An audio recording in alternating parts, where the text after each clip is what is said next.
The year is 1654. The air in colonial Virginia hangs heavy, not just with the scent of curing tobacco, but with the unspoken weight of a question. A question whispered in the fields, a dangerous query that would irrevocably alter the lives of three men, stripping them of their freedom, and for one, condemning him to a legal darkness that would stretch across generations. This was no ordinary question. It was a challenge to the very fabric of a nascent society, a direct confrontation with a truth too inconvenient, too scandalous to be acknowledged. Why does the master's youngest son have my brother's eyes, his mouth, his hands? The man who dared to voice this impossible question was an African servant named John Punch. The man who heard it, the plantation overseer, would soon find his own life irrevocably entangled in its sinister implications. Within 48 hours of that fateful whisper, one man would be dead, his secret buried in the unforgiving Virginia soil, and another would be plunged into a legal abyss, becoming the first human being legally condemned to lifelong servitude in English America. What the colonial court buried in 1640 wasn't merely a body, it was the chilling blueprint for an institution that would consume millions, a silent decree that would define a nation for centuries to come. Before we delve deeper into the harrowing story of John Punch, and the question that, in its profound simplicity, changed American history forever, I need you to do something. If you're listening from Virginia, Maryland, or anywhere across the United States, take a moment to leave a comment below, telling us which state you're from. This isn't just a tale, it's a foundational piece of forgotten American history, a shadow from our collective past that deserves to be brought into the light. Hit that subscribe button, because what you're about to hear has been meticulously pieced together from colonial court records, hidden away for almost 400 years. A truth you won't find in any conventional textbook. Now, allow me to transport you back to a world that has long since vanished. A world where the color of your skin had not yet been codified as the ultimate determinant of your destiny, but where one man's desperate search for truth would begin to etch that line, stark and unforgiving, in blood and in law. Virginia, 1638. The colony was a fragile, ambitious endeavor, barely 30 years removed from the desperate struggles of Jamestown's first settlers. It was a land of stark contrasts, breathtaking natural beauty juxtaposed with the brutal realities of survival. A patchwork of struggling tobacco plantations clung precariously to the fertile banks of the James River and the Chesapeake Bay, each a small, isolated outpost of English ambition in a vast, untamed wilderness. Jamestown, the fledgling capital, was less a city and more a collection of rough-hewn wooden structures, dirt roads that turned to mud with every rain, and a constant hum of activity driven by the insatiable demand for tobacco in Europe. Here, English settlers, African servants, and European indentured laborers toiled side by side, their sweat mingling in the rich soil, under a legal system that, for all its nascent complexities, made surprisingly little distinction between them based on their origins. Servitude, for most, was understood as a temporary condition. Contracts were signed, terms were served, and freedom, often accompanied by a small parcel of land and some tools, was granted, regardless of where one had come from, be it the crowded streets of London or the distant shores of West Africa. The air in Virginia during the long, humid summer months was a palpable presence, thick and oppressive, clinging to skin and clothing like a suffocating shroud. The mosquitoes, born from the vast marshes and stagnant waters, rose in relentless clouds at dusk, their high-pitched whine a constant, maddening soundtrack to the lives of those who worked the fields. The tobacco plants, the colony's lifeblood, grew tall and broad-leafed, their verdant expanse stretching towards the shimmering ribbon of the James River, where each autumn merchant ships with their towering masts and billowing sails would arrive, eager to carry the precious harvest back to the bustling markets of England. The soil, though rich and promising, was relentlessly demanding, requiring constant backbreaking attention, clearing, planting, weeding, harvesting, and finally, the delicate process of curing. It was the kind of labor that aged men prematurely, etching lines of exhaustion and hardship onto their faces. John Punch arrived in Virginia sometime around 1630, his journey a harrowing testament to human endurance. He had been brought from the West African coast, a place of vibrant cultures and ancient traditions, on a ship whose name, mercifully perhaps, has been lost to the annals of history. The transatlantic voyage had been a nightmare of 3 months, a blur of darkness, the suffocating stench of unwashed bodies packed too close together, and the relentless, hypnotic roar of the ocean against the hull. He was not a slave upon his arrival. The very word, with its connotations of permanent inherited bondage, held no legal weight in English Virginia at that time. He was a servant, bound by a contract, albeit one he had not willingly signed, to a planter named Hugh Gwyn. Hugh Gwyn was a man in his early 40s, a second son from a minor gentry family in Wales. He had come to Virginia like so many others, seeking the fortune that had eluded him in the rigid class structure of England. He was a practical man, neither overtly cruel nor particularly kind, driven by the singular, consuming obsession of making his modest plantation profitable. In a colony where tobacco prices fluctuated wildly, where fortunes could be amassed or lost in a single harvest, Gwyn's ambition was both his greatest strength and his most defining characteristic. He lived with his wife Eleanor, a pale, quiet woman who rarely ventured beyond the confines of the main house, and their 3 children. 2 daughters had been sent back to England for their education, a common practice among the more affluent planters, and a son, Thomas, who had recently returned from abroad. Punch worked the fields alongside 2 other servants, men who, despite their vastly different origins, shared the common bond of indentured servitude. There was James Gregory, a Scotsman with a distinctive scar across his left cheek, a memento from a childhood accident. Gregory was a talker, a man who filled the silence of their shared cabin with boisterous stories of his homeland, tales of the Scottish Highlands, of clan feuds and ancient loyalties that had ultimately driven him across the vast ocean. He had signed his indenture contract in Glasgow, a desperate measure to escape a blood feud that would have undoubtedly cost him his life had he remained. He was 28, with fiery red hair that had begun to recede at the crown and hands calloused from years of relentless labor. Gregory possessed a quick temper, but also a quicker, infectious laugh, and he had been the first to extend a hand of friendship to Punch when the African arrived at Gwyn's plantation. The other was Victor, a Dutchman whose surname, like so many of the forgotten, was never recorded. Victor was Gregory's antithesis, a silent, brooding man who spoke only when absolutely necessary, keeping his thoughts and emotions carefully guarded. He hailed from Amsterdam, a city of canals and commerce, and had come to Virginia as part of a failed colonization effort by the Dutch West India Company. When the venture collapsed, Victor, burdened by debt, had sold himself into servitude to settle his accounts. He was 32, tall and lean, with pale blue eyes that seemed to observe everything while revealing nothing of his inner world.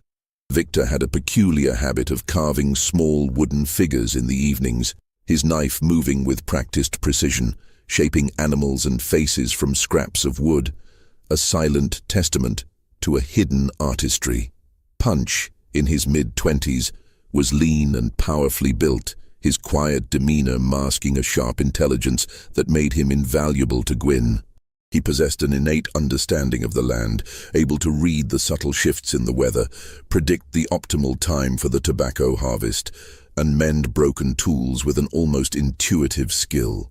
He had learned English remarkably quickly, absorbing the language from the other servants and the terse commands of the overseers in the fields. He was a man who kept to himself, yet commanded a quiet respect from his fellow laborers. Gregory, with his characteristic insight, once remarked that Punch had a way of seeing things others missed. Victor, ever laconic, simply called him the Watcher. The Gwyn plantation, though modest by the standards of the wealthier planters, was a self-contained world. 40 acres of cleared land, the main house built of wood and brick, the 2 servant cabins, and the essential tobacco barn where the harvested leaves underwent their transformative cure. Behind the main house, a vegetable garden, meticulously tended by Eleanor Gwynn and an elderly servant woman named Bess, provided sustenance. A small orchard of apple trees, planted when the plantation was first established, offered shade and fruit. The James River, wide and slow-moving, a ribbon of brown water reflecting the vast Virginia sky, was visible from the fields, a constant reminder of the distant world beyond their isolated existence, a world connected by the ships that plied its waters. But beneath the veneer of daily toil and the rhythm of the seasons, something else festered on that plantation, a subtle, insidious unease that gnawed at John Punch every waking moment. Hugh Gwynn's youngest son, a boy of about 12 named Thomas, had recently returned from England, where he had been sent to live with relatives. The boy was undeniably English in his pallor, with light brown hair and a narrow, aristocratic face. Yet his eyes, his mouth, the very shape of his hands, they were unmistakable. They belonged to someone else. Punch had a brother. His name was Kofi, and he had been taken from the same village in West Africa, torn from their family by the brutal efficiency of slave traders. They had been separated on the coast, sold to different ships, and brought to Virginia 2 years before Punch. After his own arrival, Punch had spent agonizing months searching for news of Kofi, asking every African servant he encountered if they had seen a man with his brother's distinctive face, his resonant voice, his particular way of moving. He found him in the spring of 1636. Kofi had been working on a neighboring plantation owned by a man named William Evans. Evans was a formidable figure in the colony, a wealthy planter who served in the colonial assembly, a man of considerable influence who owned over 200 acres of prime tobacco land. The reunion between the brothers had been agonizingly brief, a stolen hour on a rare Sunday afternoon when both plantations had granted their servants a precious day of rest. The 2 brothers had sat beneath the sprawling branches of an ancient oak tree that marked the boundary between the 2 properties, and they had spoken in their native language, the words tumbling out in a torrent of emotion, memory, and shared sorrow. Kofi had changed. His hands, once smooth and strong, were now scarred and calloused from relentless fieldwork. His face was gaunt, etched with a weariness that went beyond physical exhaustion. And his eyes, those deep dark pools that Punch knew so well, held a profound sorrow that defied words.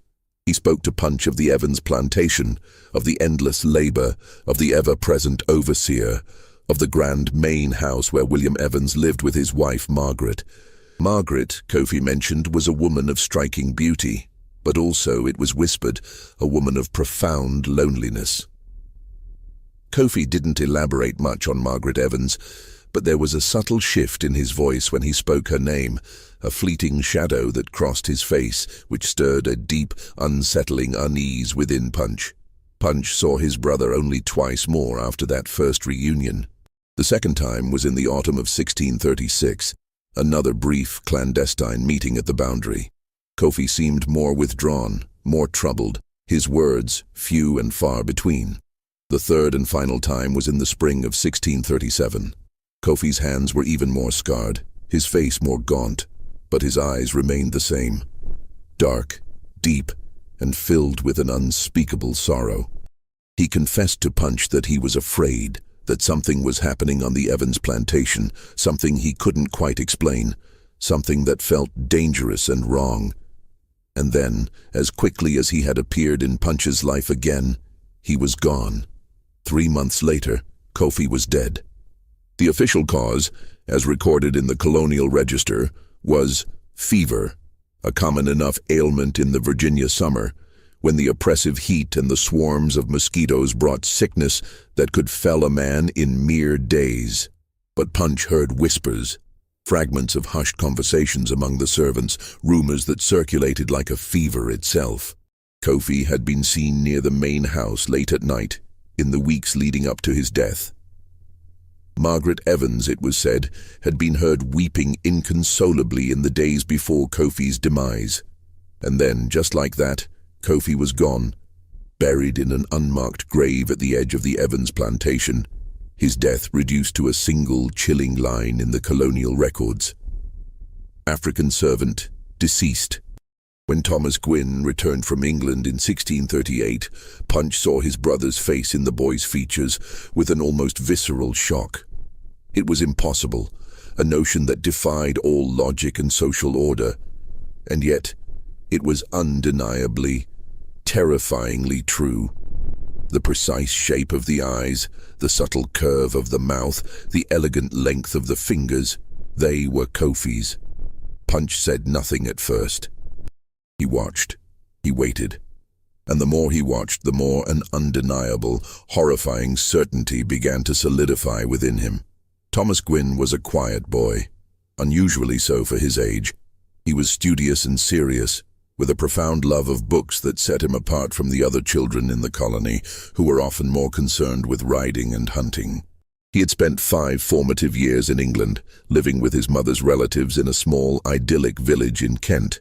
He had returned to Virginia not just with a trunk full of leather-bound books, but with a head brimming with ideas about the wider world, a world far removed from the raw, untamed wilderness of the colony. He was unfailingly polite to the servants, never cruel, and he possessed a peculiar habit of observing them at their work with a curious, thoughtful expression that, for Punch, was deeply unsettling. The boy's eyes were dark, a shade deeper than his father's, darker even than his mother's. His hands were long and graceful, with fingers that seemed almost too delicate for the rough, demanding work of a plantation. And his mouth, when he allowed himself a rare, fleeting smile, curved in a way that Punch had seen only once before, on his brother's face. Punch, driven by an instinct he could not suppress, began to ask subtle questions. He spoke to the other servants, particularly those who had been in Virginia longer, those who possessed an intimate knowledge of the colony's intricate web of gossip and secrets, whispers that circulated through the isolated plantations like a persistent, unseen wind. He learned that Margaret Evans had indeed given birth to a son in 1626, a boy who had been sent to England almost immediately after his birth, supposedly to be raised by distant relatives. He learned that William Evans, the powerful planter, had been conspicuously absent from his plantation for several months prior to the boy's birth, traveling to England on what was described as important business. He learned with a chilling certainty that Margaret Evans had been seen in the company of Kofi, the African servant, in the months leading up to the boy's conception. And then, the final, devastating piece of the puzzle. He learned that Kofi had died just 3 months after Thomas Gwynn, the boy with Kofi's eyes, had returned to Virginia. The pieces of the puzzle were now all there, scattered and incomplete. Yet Punch could discern the terrifying shape of the truth. And the truth, in its raw, unvarnished form, was impossible, dangerous, and utterly unthinkable in the rigid, nascent social order of colonial Virginia. It was late September 1638, and the tobacco harvest was reaching its feverish peak. The air, thick with humidity, hung heavy and still, a suffocating blanket over the land. The fields, stretching endlessly under a pale, washed-out blue sky, buzzed with the incessant drone of insects, a relentless symphony of summer. The sun beat down with an almost malevolent intensity, its rays baking the earth and searing the skin, making the already arduous work almost unbearable. Punch, Gregory, and Victor toiled side by side, their movements synchronized by years of shared labor, cutting the broad, sticky tobacco leaves and carefully hanging them in the cavernous barn to cure.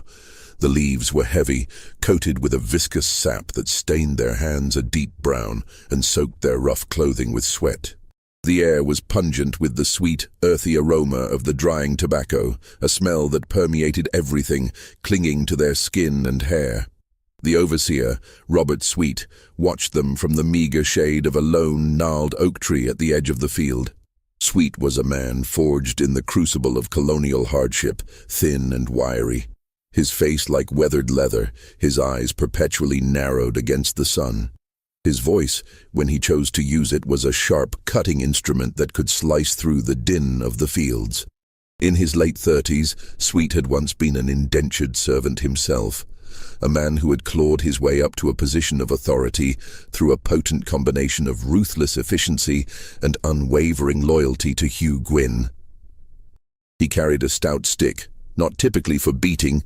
Gwyn, for all his pragmatism, did not condone overt brutality, but for pointing, for emphasis, for asserting his absolute control. He wore a wide-brimmed hat, its felt stained with sweat, to shield his face from the relentless sun, and his eyes, perpetually scanning, were always moving, always watching, always calculating. Sweet had cultivated a formidable reputation throughout the colony. He was known as a man who delivered results, who could extract more labor from servants than any other overseer, who possessed an uncanny ability to sniff out trouble before it could fully materialize.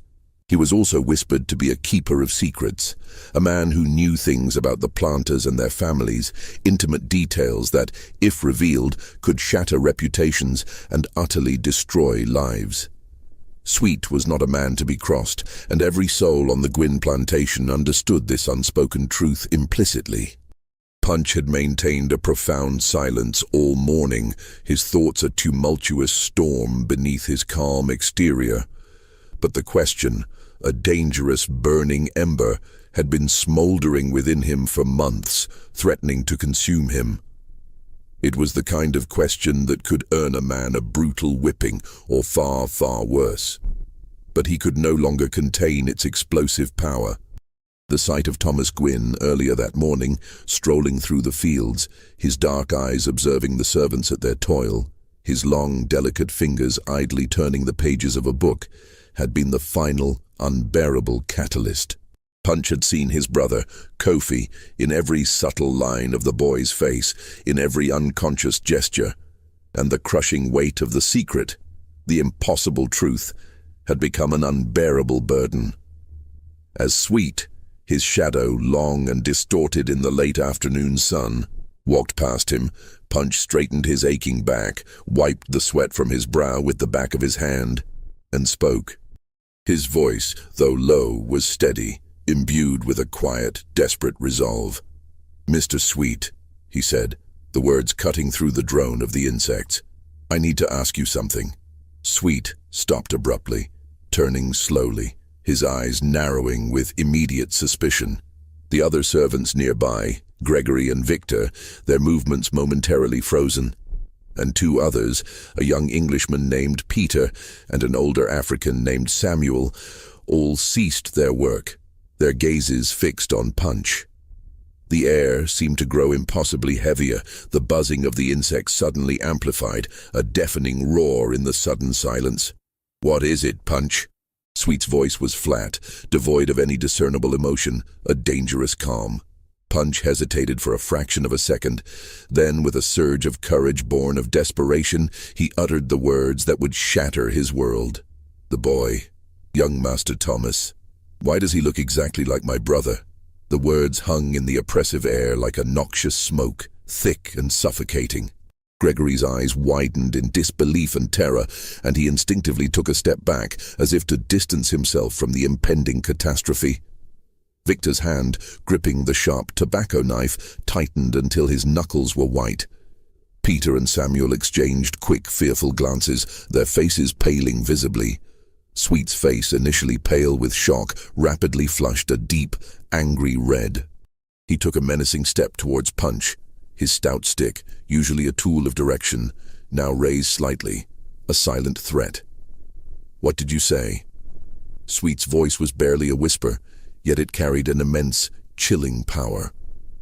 Punch, despite the tremor that now ran through his body, did not back down. His gaze met Sweet's, unwavering. "My brother, Kofi, he worked for Mr. Evans. He died last year. The boy has his face, his hands, his eyes. I need to know why." Sweet's jaw clenched, a muscle twitching violently in his cheek. He darted a quick glance around the field, as if desperately checking to see who else might have overheard the incendiary words. The other servants, though pretending to resume their work, were clearly listening, their faces a tense mixture of fear and morbid curiosity.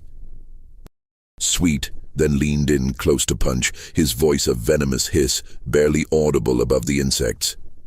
"You don't ask questions like that, Punch. You don't even think them. You understand me?" "I just want to know," Punch began, his voice cracking slightly. "You want to know?" Sweet's voice suddenly rose, shattering the fragile calm, and the other servants flinched, recoiling from the sudden outburst. "You want to know why a white boy looks like your dead brother?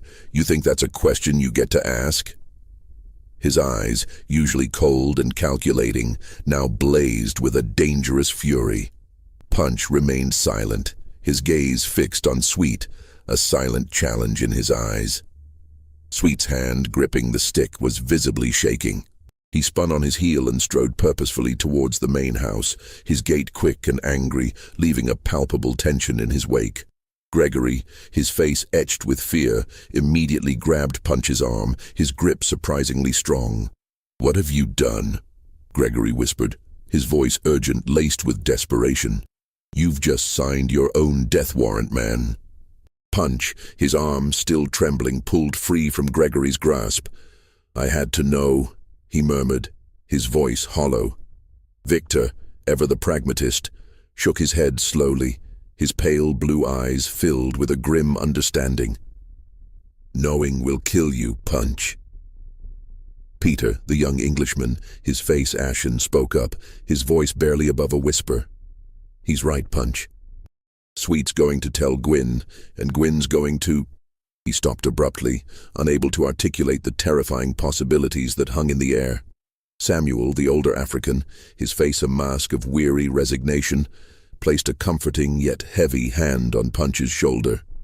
"You should run," he said quietly, his voice raspy with age and experience. "Tonight, before they come for you." But Punch, consumed by a strange mixture of defiance and despair, did not run. He returned to his work, mechanically cutting the tobacco leaves and hanging them in the barn, his mind a whirlwind of racing thoughts. He had asked the question, and now there was no turning back, no way to unask it. Whatever terrifying consequences awaited him, he had spoken his truth, however dangerous, and the truth he knew would demand its price. What Punch, in his desperate search for answers, couldn't possibly have known, what he couldn't have even conceived, was that his single audacious question had just ignited a chain of events, a slow-burning fuse that would ultimately rewrite the very laws of an entire continent. Because Robert Sweet, the overseer, did not in fact go directly to Hugh Gwyn that afternoon. He went to someone else. Someone far more powerful, far more dangerous. That night, under the cold, indifferent gaze of a near-full moon, Robert Sweet rode with a desperate urgency to the plantation of William Evans, the man who had once owned Kofi. The journey, a grueling 2 hours along the rough, unpaved dirt road that tenuously connected the isolated plantations along the winding James River, was a blur of pounding hooves and racing thoughts. The moonlight, stark and unforgiving, cast long, distorted shadows over the dense forests and sprawling fields, transforming the familiar landscape into something eerie and alien. The air, cooler now, was filled with the rhythmic chirping of crickets and the distant, mournful howl of a wolf, sounds that only amplified Sweet's gnawing anxiety. He spurred his horse onward, its hooves pounding a frantic rhythm against the packed earth, his mind a tumultuous storm of implications of the catastrophic potential unleashed by Punch's audacious question. William Evans was not merely a planter. He was a titan of the colony, a man of immense wealth and formidable influence, a prominent member of the colonial assembly. His connections stretched far and wide, reaching into the highest echelons of Virginia society. His plantation was one of the largest and most prosperous in the entire colony, boasting over 200 acres of meticulously cultivated tobacco fields, a grand, imposing main house constructed of brick and timber, and a small army of dozens of servants and laborers. Evans, in his mid-50s, was a tall, imposing figure, his graying hair meticulously combed, his face seemingly carved from granite, betraying little emotion. He was renowned for his sharp intellect, his relentless ambition, and a ruthless pragmatism that bordered on cruelty. He was also infamous for his explosive temper and for the swift, unforgiving manner in which he dealt with anyone, man, woman, or servant, who dared to threaten his meticulously constructed reputation or his vast financial interests. Sweet and Evans conversed for 2 tense, agonizing hours, closeted behind the heavy oak doors of Evans's opulent study. The room, usually a sanctuary of quiet contemplation, became a crucible of hushed whispers and rising tension. No one, save for the 2 men themselves, knew the precise words exchanged. But the house servants, moving silently through the grand halls, later reported hearing raised voices, the muffled sounds of furniture being abruptly moved, and, at one particularly jarring moment, the distinct crash of breaking glass. When Sweet finally emerged from the study, his face was a ghastly pale, his hands visibly trembling, a testament to the terrifying nature of the conversation. He mounted his horse in silence, his eyes wide and haunted, and rode back to the Gwyn plantation without uttering a single word, leaving behind a palpable sense of dread. The very next morning, as the first tentative rays of dawn painted the eastern sky, Hugh Gwyn received an unexpected and ominous visit. William Evans arrived not alone, but accompanied by 2 other powerful planters. Thomas Warren, a formidable neighbor whose sprawling plantation lay to the north, and Richard Bennett, a stern, influential member of the Colonial Council. The 3 men, their faces grim and unyielding, dismounted their horses, tying them to the fence outside Gwyn's main house, their presence casting a long, unsettling shadow over the tranquil morning. They spoke with Gwyn on the porch for over an hour, their voices low and urgent, punctuated by tense silences. Eleanor Gwyn, her face pale and etched with anxiety, watched the clandestine meeting from the discreet vantage point of an upstairs window, her heart pounding with a nameless dread.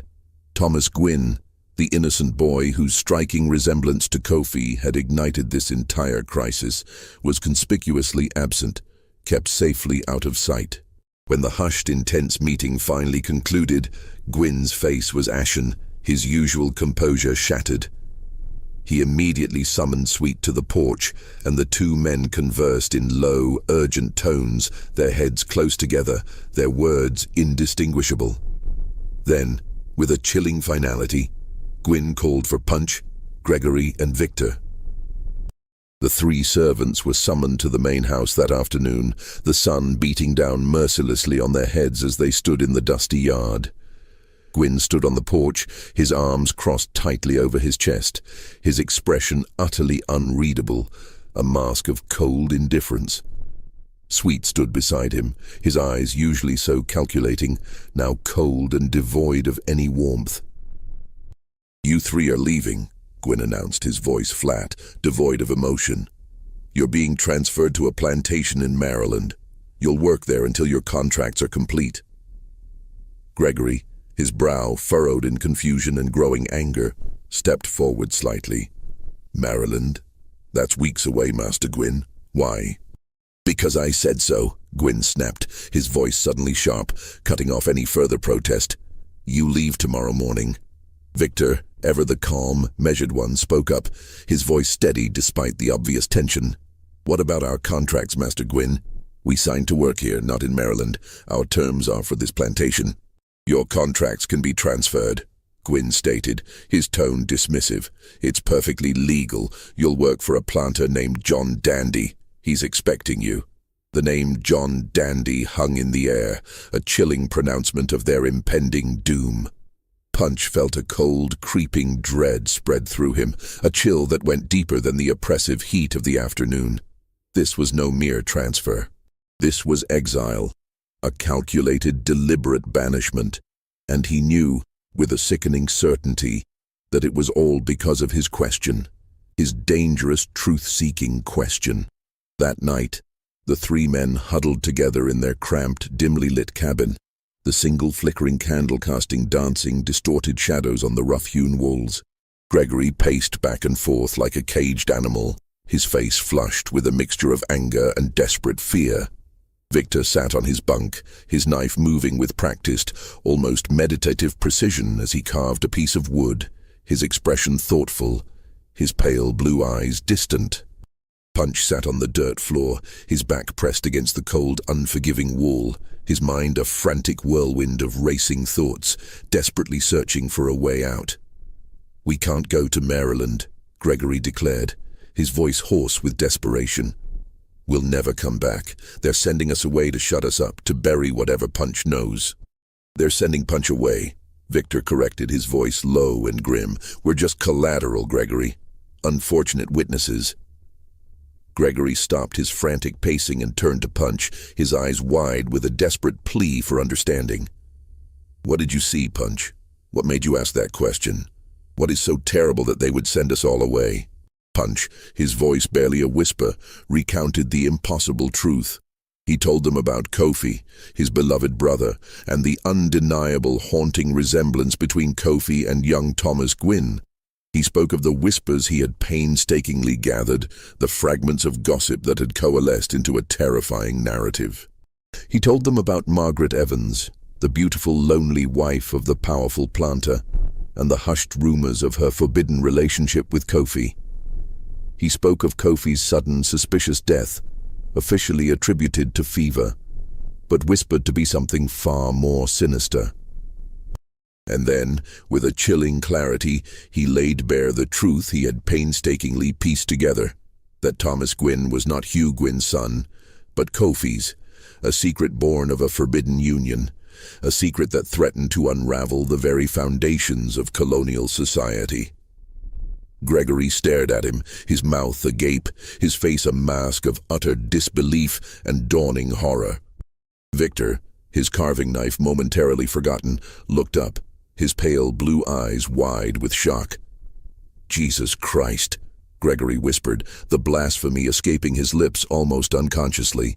"You're saying the boy is half African? That he's Kofi's son?"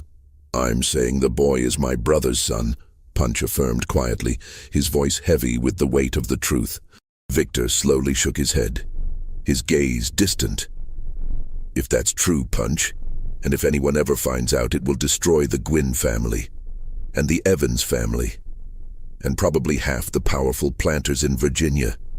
It would be a scandal that would shake the colony to its very core.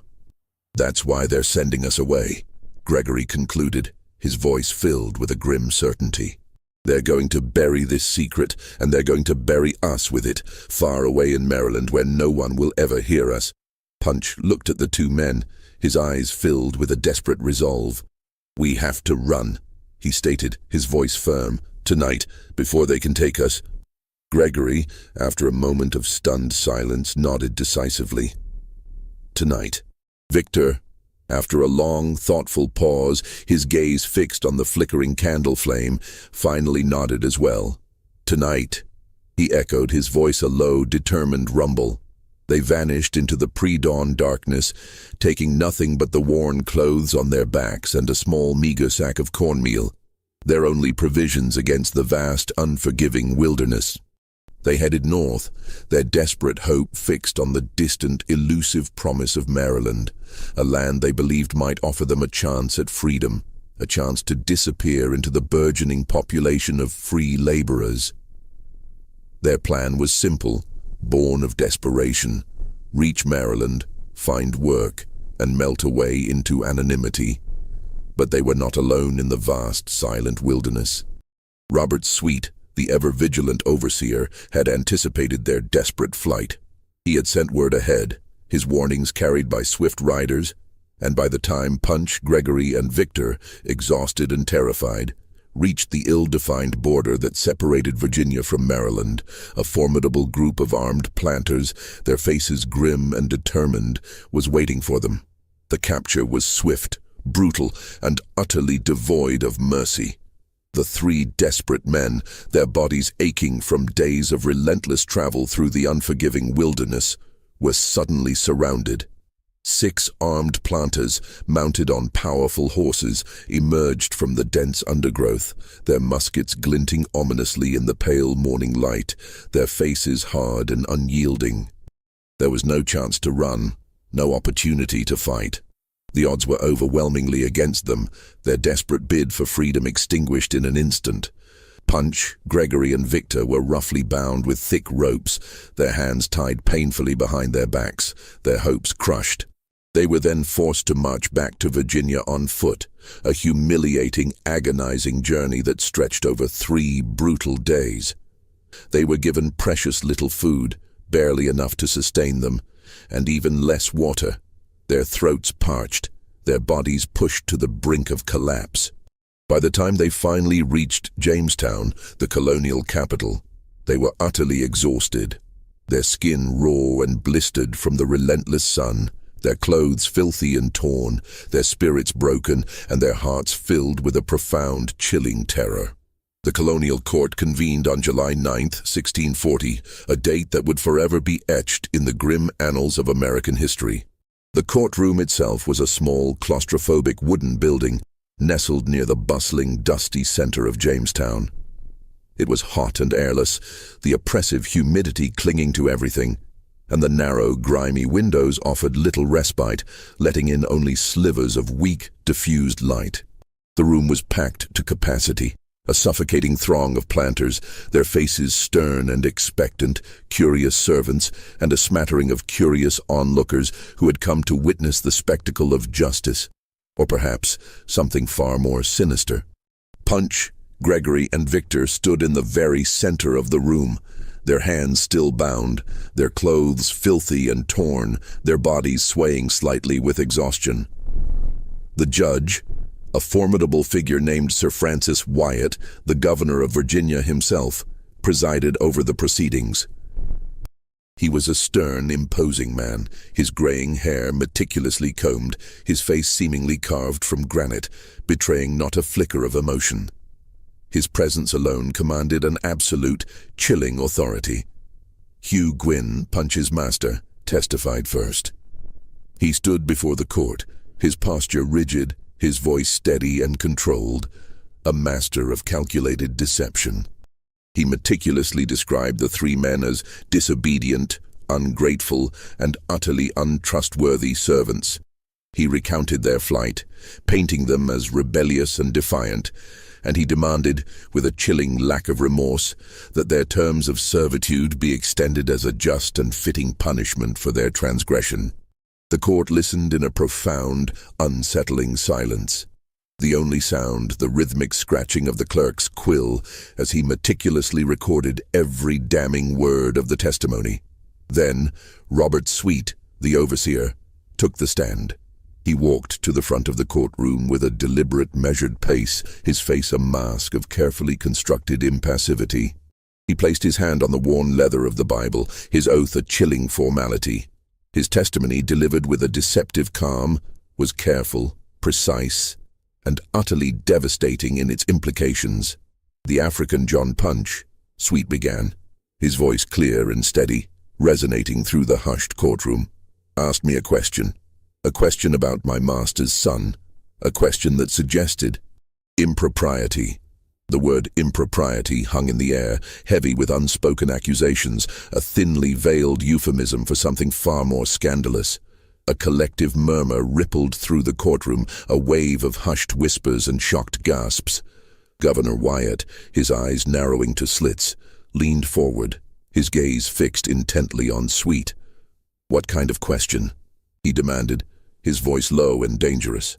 Sweet hesitated for a long, agonizing moment, as if genuinely reluctant to speak the words aloud, to give voice to such a dangerous truth. Then, with a theatrical sigh, he finally uttered them. He asked why the boy looked like his brother, a dead African who worked for Mr. Evans. A palpable gasp swept through the courtroom. Wyatt's face darkened perceptibly, a storm cloud gathering in his eyes. He slowly turned his gaze towards Punch, his expression cold, hard, and utterly devoid of sympathy.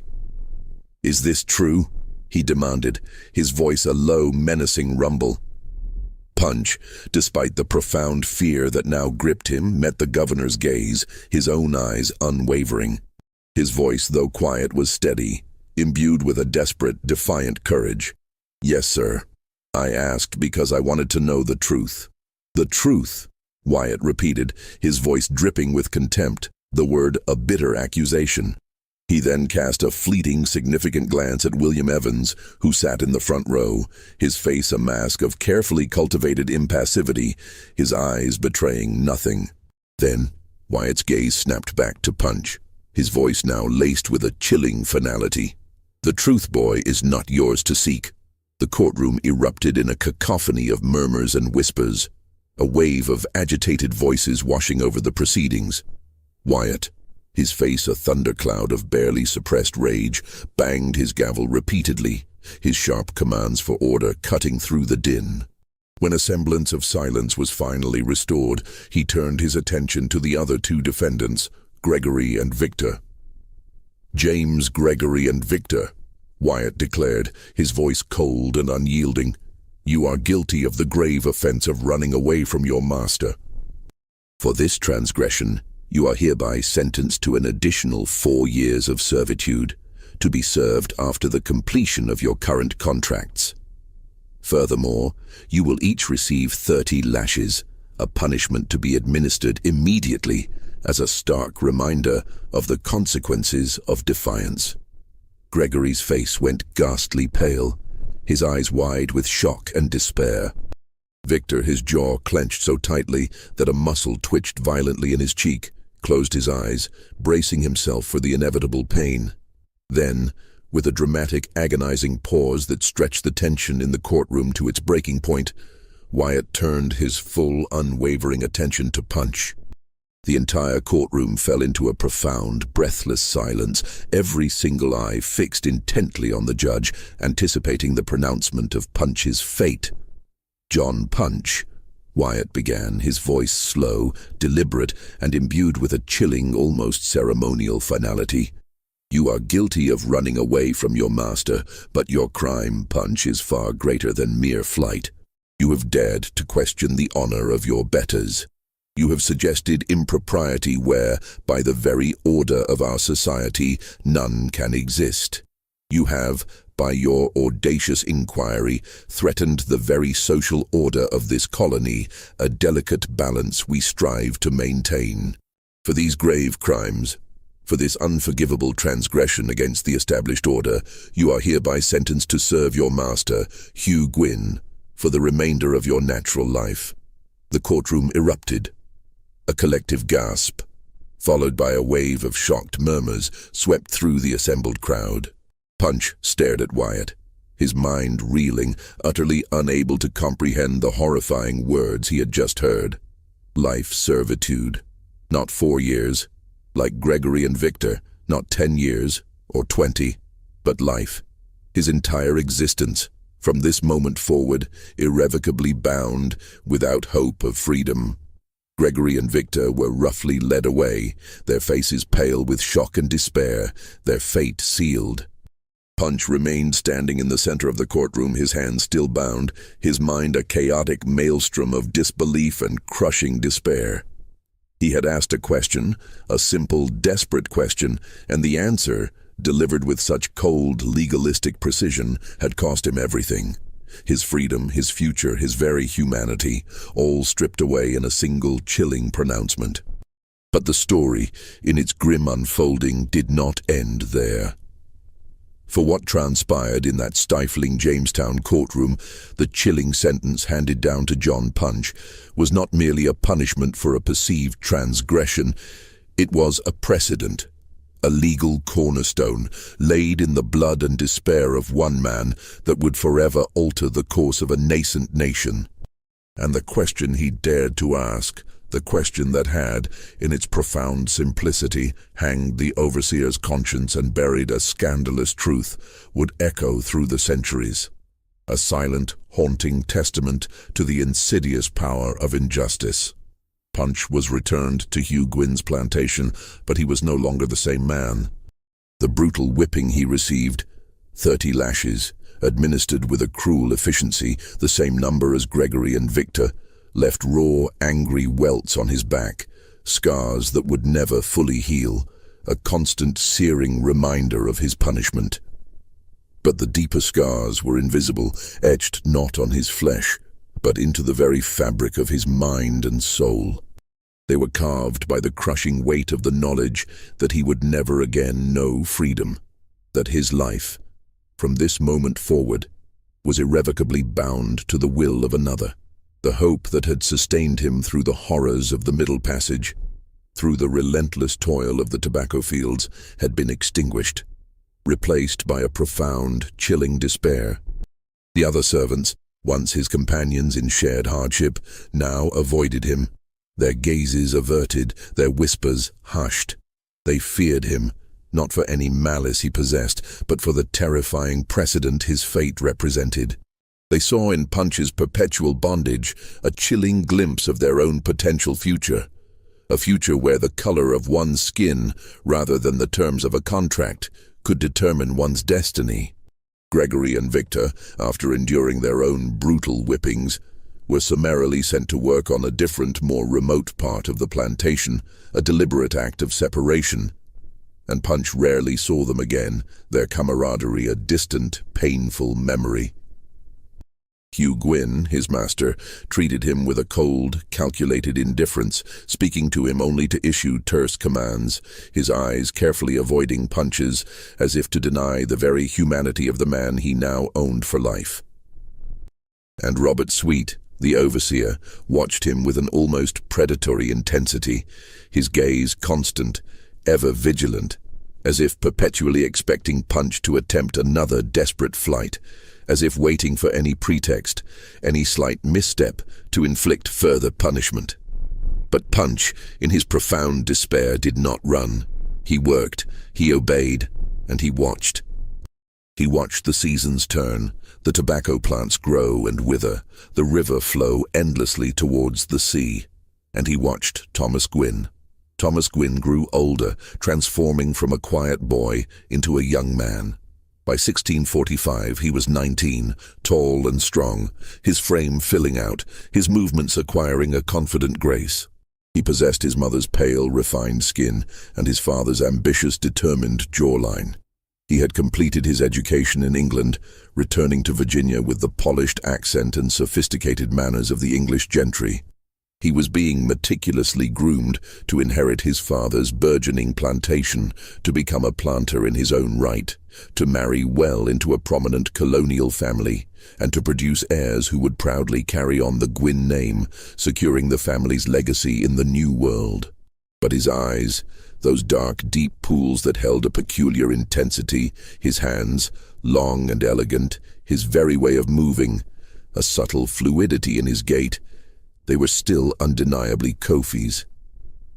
Punch saw it every single day, in every fleeting glance, in every unconscious gesture, and every day the burning question, the impossible truth, gnawed at him, a relentless, internal fire. Why? Why did this young man, this scion of a prominent English family, carry the unmistakable features of his deceased African brother? And why, in the cruel calculus of colonial justice, had that question cost Punch his freedom, his very life? The answer, in its horrifying entirety, came to Punch in fragments, pieced together over years of silent observation and hushed whispers. It came from the older servants, those who had been at the Evans plantation, those who remembered the past with a clarity born of fear and resentment.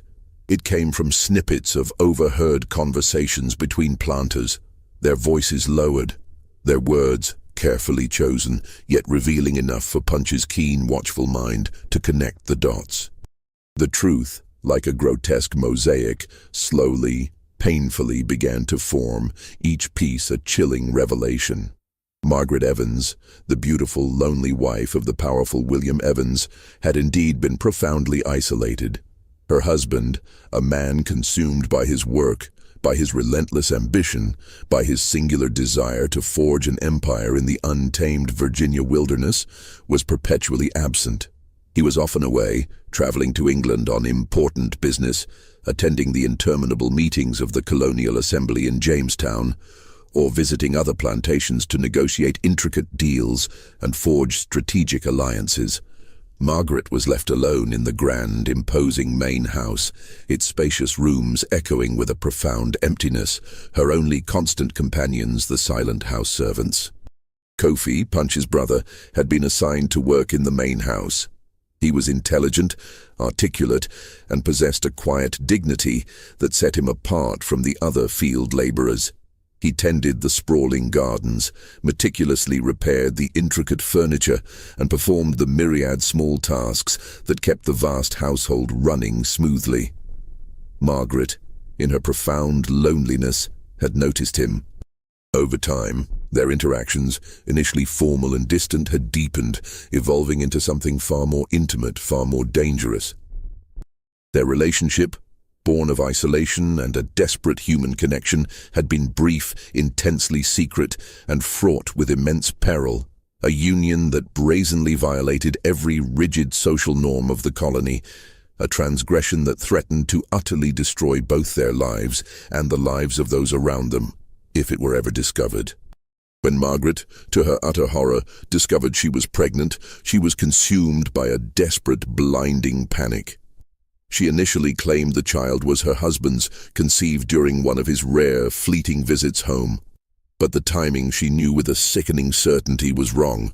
The dates simply did not align. So, in a desperate attempt to preserve her reputation and avert a catastrophic scandal, she made a chilling decision. She would send the child, her newborn son, to England to be raised by distant relatives, far from the prying eyes of Virginia society, far from the damning truth of his parentage. And she would ensure with every fiber of her being that no one, absolutely no one, would ever uncover the secret. But Kofi knew. And when he finally realized the horrifying truth, when he understood that his son, his own flesh and blood, had been cruelly taken from him and sent across the vast ocean, he confronted Margaret. It was a fatal mistake. Margaret, consumed by a primal terror that her meticulously guarded secret would be irrevocably revealed, that her world would shatter, confessed everything to her husband, William Evans. And William Evans, a man of immense power, of unyielding pride, and of ruthless pragmatism, ensured that Kofi would never speak of it again. Kofi's death, officially attributed to a common fever, was no natural occurrence. It was murder, meticulously disguised as illness. His body hastily buried in an unmarked grave at the edge of the Evans plantation. The house servants, those who had been forced to prepare his body for burial, whispered in hushed, terrified tones about the faint, telltale bruises on his neck, about the way his eyes, wide and staring, seemed to be frozen in an expression of unspeakable terror. But no one, absolutely no one, dared to speak openly of what they had seen. No one dared to question the official narrative. The fear of William Evans and the unspoken threat of similar fates silenced them all. And when John Punch, driven by an unyielding need for truth, dared to ask his question, when he threatened to unravel the meticulously constructed lie, the powerful planters, Gwyn, Evans, Sweet, and their influential allies, acted swiftly and decisively. They ensured that Punch would never again be free to speak, to reveal the devastating truth. They manipulated the nascent legal system, twisting its nascent principles to silence him, and in doing so, they inadvertently, chillingly, created a new, far more insidious form of bondage. A bondage not of contract, but of race. Just when we thought we'd plumbed the depths of this colonial horror, the sinister undercurrents in Virginia intensify, revealing layers of deceit and injustice that are almost too chilling to comprehend. If this unfolding narrative is sending shivers down your spine, if the weight of this forgotten history grips you, then share this video with a friend who, like you, appreciates the darkest mysteries of the past. Hit that like button to support our channel and help us unearth more of these hidden truths, and most importantly, don't forget to subscribe and ring that notification bell so you never miss another story like this. Let's continue our journey together as we discover the harrowing climax of John Punch's tragic quest for truth. The year is 1650. A decade had passed since that fateful day in the Jamestown courtroom. 10 long, arduous years since John Punch was condemned to a life without end, a life without freedom. He was now 40 years old. His body, once lean and powerful, now worn and stooped by the relentless, soul-crushing labor of the tobacco fields. His spirit, though unbroken, was hardened by the unyielding weight of injustice, by the constant gnawing despair of his perpetual servitude. His hands, once skilled and nimble, were now gnarled and scarred, the skin thick and calloused from years of gripping hoes and cutting tobacco leaves. His back, once straight and proud, was now permanently bent, a testament to the endless hours spent stooping over the plants. His face, once smooth and youthful, was now deeply lined, etched with the indelible marks of sun, wind, and an unspeakable suffering. But through it all, through the physical pain and the emotional torment, he had not forgotten. The truth, the impossible, dangerous truth, remained a burning ember within him, a silent, defiant flame. One evening, as the sun, a fiery orb, began its slow descent below the western horizon, casting long, distorted shadows across the sprawling tobacco fields, Punch found himself approached by a young servant. The boy, barely 16, was named Samuel. He had arrived at the plantation just 2 years prior, a fresh-faced English orphan who, like so many others, had sold himself into servitude, a desperate escape from the grinding poverty and bleak prospects of London's unforgiving streets. Samuel was a curious boy, unusually so for his age, with an innate intelligence that shone in his bright, inquisitive eyes. He possessed a rare, almost reckless courage, unafraid to ask questions, to challenge the unspoken norms, qualities that, in a painful echo of his own youth, reminded Punch of himself many, many years ago. "Mr. Punch," Samuel began, his voice barely a whisper, trembling slightly with a mixture of awe and trepidation. "Is it true? Did you really ask why the master's son looked like your brother?" Punch, his gaze fixed on the distant horizon where the sun was now a mere sliver of orange, turned slowly to face the boy. He looked at Samuel for a long, silent moment, his eyes, deep and ancient, searching the boy's earnest face. Then, with a slow, deliberate nod, he confirmed the impossible. "I did." Samuel's young face was a mask of disbelief. "And they made you a slave for life because of it? Just for asking a question?" "Yes," Punch affirmed, his voice flat, devoid of any emotion, a testament to the years of suppressed pain. Samuel's eyes, wide and innocent, filled with unshed tears, reflecting the fiery hues of the setting sun. "That's not right," he whispered, his voice choked with a profound sense of injustice. "That's not justice, Mr. Punch." Punch, his movements slow and deliberate, reached out and placed a gnarled, calloused hand on the boy's slender shoulder. The weight of his hand, heavy with years of toil and sorrow, seemed to convey a lifetime of unspoken truths. "No," he said quietly, his voice raspy with age and resignation. "It's not. But it's the world we live in now, Samuel. The world they have made." Samuel looked up at him, his face pale in the fading light, his youthful eyes filled with a desperate, unspoken plea. "Will it always be this way, Mr. Punch? Will it always be this way for us?" Punch did not answer. He couldn't. He didn't know. But he knew one thing with an absolute chilling certainty. The question he had asked, the dangerous, truth-seeking question that had cost him everything, was a question that would not die with him. It was a question that would be asked again and again by others who came after him, by those who would suffer under the very system his sentence had helped to forge. And one day, perhaps in a distant, unimaginable future, someone would finally find the answer. Someone would finally speak the truth that had been so brutally suppressed. That night, as the last vestiges of twilight faded and the vast, star-studded canvas of the colonial sky unfolded above him, Punch lay on his rough straw pallet in the cramped, silent cabin. He stared up at the dark, unseen ceiling, listening to the familiar sounds of the plantation settling into its uneasy sleep, The distant hoot of an owl, the rustle of leaves in the gentle night breeze, the soft creak of the cabin walls. His mind, however, was far from peaceful. It was a maelstrom of memories, of ghosts and regrets. He thought of Kofi, his beloved brother, the vibrant, intelligent man torn from his side. The brother he had lost not once but twice. First to the slave traders, then to the planters' dark conspiracy. He thought of the son Kofi had never known, the boy who carried his brother's features, the boy who walked among them, a living, breathing testament to a forbidden love and a brutal murder. He thought of Thomas Gwynn, the young man who, in his innocence, bore the physical legacy of a truth too dangerous to be spoken, a truth that would forever remain hidden from him.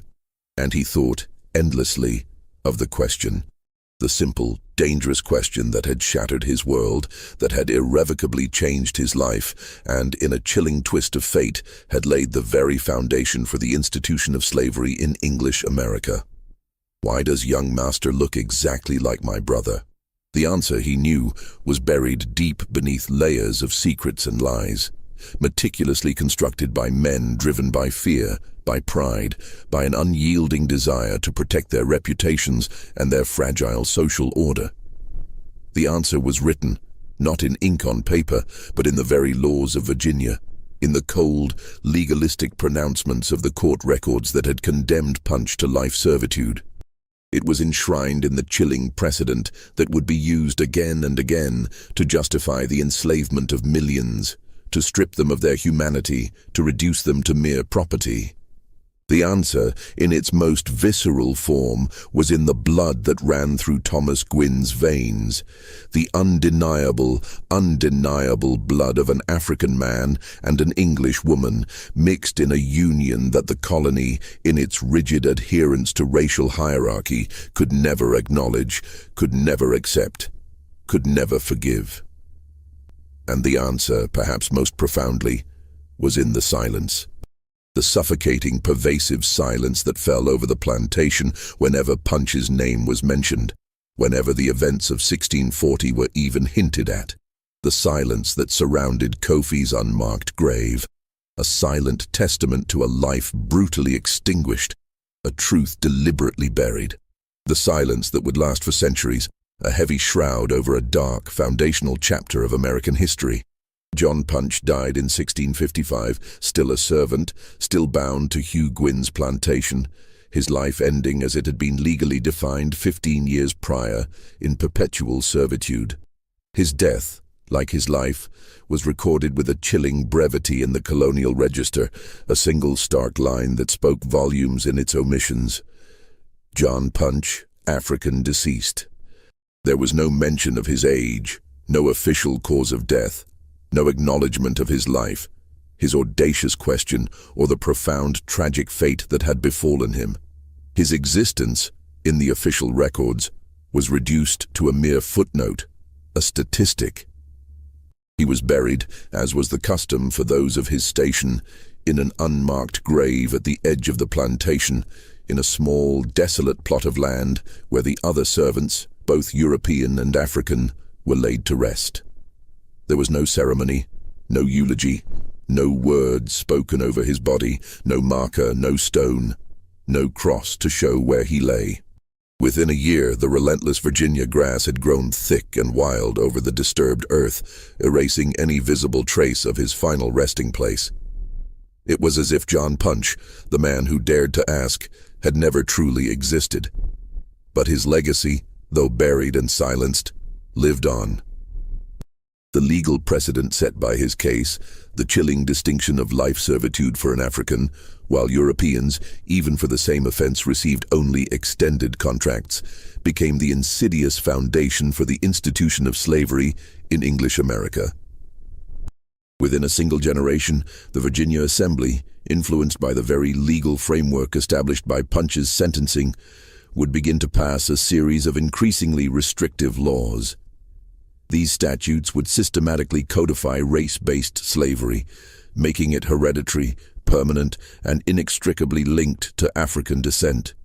By 1700, less than 60 years after Punch's trial, Slavery had become the undisputed economic engine of the colonial economy, a brutal system of exploitation and oppression that would endure for over 200 years, shaping the very identity and destiny of a nascent nation. The question John Punch asked, the question that cost him his freedom, would be answered with chains, with whips, with the systematic dehumanization of millions, and with centuries of unimaginable suffering. Thomas Gwynn, the young man whose striking resemblance to Kofi had ignited this entire tragic saga, grew up, inherited his father's prosperous plantation, and lived a long, seemingly fulfilling life. He married well, taking as his wife the daughter of another wealthy, influential planter, further solidifying his family's position in colonial society. He had children of his own, heirs who would proudly carry on the Gwynn name, children who would never know the devastating truth about their grandfather, about the African man whose blood, in a cruel twist of fate, ran through their very veins. Thomas became a respected member of the Colonial Assembly, a man of considerable influence and power, a revered pillar of Virginia society. He never knew the truth about his origins, or if he did, if some faint, unsettling whisper of it ever reached him, he never spoke of it. The secret, like a venomous serpent, died with him, buried as deeply and as irrevocably as John Punch's unmarked grave. Robert Sweet, the overseer whose testimony had sealed Punch's fate, disappeared from the colonial records sometime around 1652. His ultimate fate remains shrouded in mystery. Some whispered that he drank himself to an early grave, haunted by the dangerous question Punch had asked, by the chilling knowledge of what he had done, of the role he had played in forging a new kind of bondage. Others speculated that he simply left Virginia, unable to live with the crushing weight of his conscience, unable to face the man he had helped to condemn. His disappearance, like so many other uncomfortable truths of the era, was simply absorbed into the vast, silent landscape of colonial life. Hugh Gwynn, Punch's master, continued to prosper. His plantation grew, his wealth increased exponentially, and he became, by all accounts, one of the most successful and respected planters in Virginia. He never spoke of John Punch, never mentioned the infamous trial, never acknowledged the pivotal, chilling role he had played in creating the legal precedent that would define American slavery. When he died in 1663, he was buried with full honors in the churchyard in Jamestown, his grave marked with an imposing stone that lauded his significant contributions to the burgeoning colony. Eleanor Gwynn, Hugh's wife, lived until 1670. She spent her final years largely confined to the grand main house, rarely venturing outside, her health slowly declining, perhaps under the immense unspoken weight of the secrets she carried. She never spoke of Margaret Evans, never mentioned Kofi, never acknowledged the devastating truth that as a woman living within the confines of that house, she must have known, or at least suspected. When she finally passed, she was buried beside her husband, and the secrets, like the dust of ages, died with her. William Evans, the powerful planter who had owned Kofi, continued to serve in the Colonial Assembly until his death in 1659. He remained a formidable, influential figure, a man who actively shaped the laws and policies of Virginia, a man whose word carried immense weight. He never spoke of Kofi, never mentioned the African servant who had worked in his house, never acknowledged the forbidden relationship between his wife and the man he had murdered. His reputation remained meticulously intact, his legacy as a respected, powerful planter utterly secure. And the question itself, why does young master look exactly like my brother, was buried deep within the colonial archives, a forgotten whisper in dusty court records, lost to the collective memory for centuries. It remained there, a silent, haunting testament to a truth too dangerous to be spoken, until diligent historians, poring over faded documents, painstakingly uncovered the court records and meticulously pieced together the harrowing story of the man who dared to ask it. In 1640, the Virginia court, in its chilling wisdom, sentenced John Punch to life servitude, thereby creating the first legal precedent for race-based slavery in English America. Within 2 decades, the Virginia Assembly, building upon this insidious foundation, would pass a series of laws that systematically codified slavery, making it hereditary and permanent for all people of African descent. By the turn of the 18th century, slavery had become the undisputed bedrock of the colonial economy, a brutal system of exploitation and oppression that would endure for over 200 years, leaving an indelible, painful scar on the soul of a nation. The question John Punch asked, in his desperate search for truth, was never answered in his lifetime, but it echoed, a silent, persistent lament, through the centuries. It was asked again and again by the millions of people who were enslaved, who were denied their fundamental freedom, who were treated as mere property rather than as human beings. It was asked by the courageous abolitionists who fought tirelessly to dismantle the monstrous institution of slavery, by the soldiers who shed their blood in the brutal crucible of the Civil War, by the civil rights activists who marched and struggled for equality. And in a profound sense, it is still being asked today. It is asked by historians who meticulously uncover the forgotten stories of people like John Punch, by descendants who bravely search for the truth about their ancestors, by a nation that is still grappling with the complex, painful legacy of slavery and the enduring question of what it truly means to be free. John Punch's story is not merely a historical anecdote.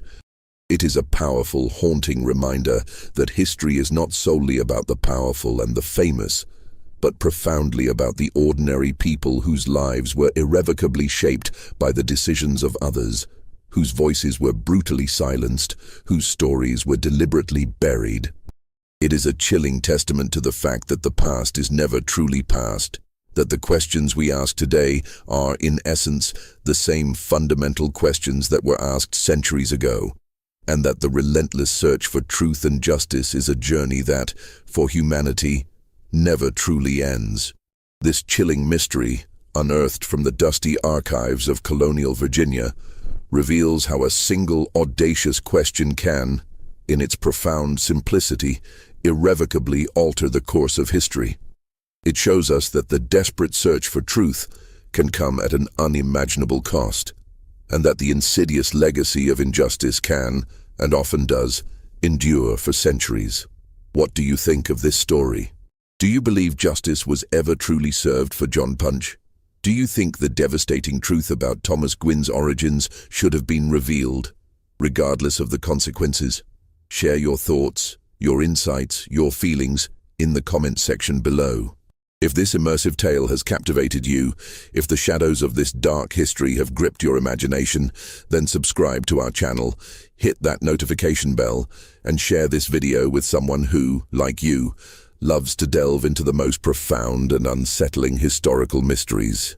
We'll see you in the next video, as we continue to unearth the forgotten narratives that shape our world.